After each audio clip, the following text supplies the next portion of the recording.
નવસારી જિલ્લામાં મેઘરાજાએ દબદબાટી બોલાવી, જોકે ગણદેવી તાલુકાના બિલીમોરા શહેરમાં વરસાદી માહોલ વચ્ચે પણ ખેલૈયાઓ ગરબે ઘૂમતા જોવા મળ્યા। આ તરફ તલાવચોરા ગામે ભારે પવન સાથે વરસાદ વરસ્યો, જેમાં પતરું ઉડીને માથા પર લાગતા મહિલા ઇજાગ્રસ્ત થઈ।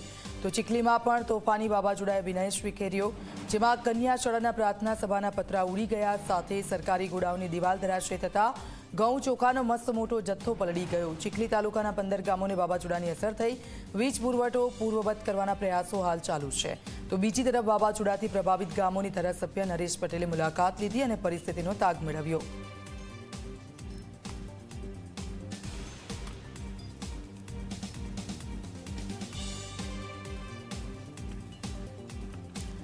સતત વરસાદ છે, નવસારીના દ્રશ્યો બતાવી રહ્યા છે અમે આપને। મોડી રાત્રે જે વરસાદ થયો ને ખેલૈયાઓમાં ચિંતા હતી, પરંતુ આ વરસતા વરસાદમાં પણ તે લોકો મન ભરીને ગરબે રમ્યા હતા।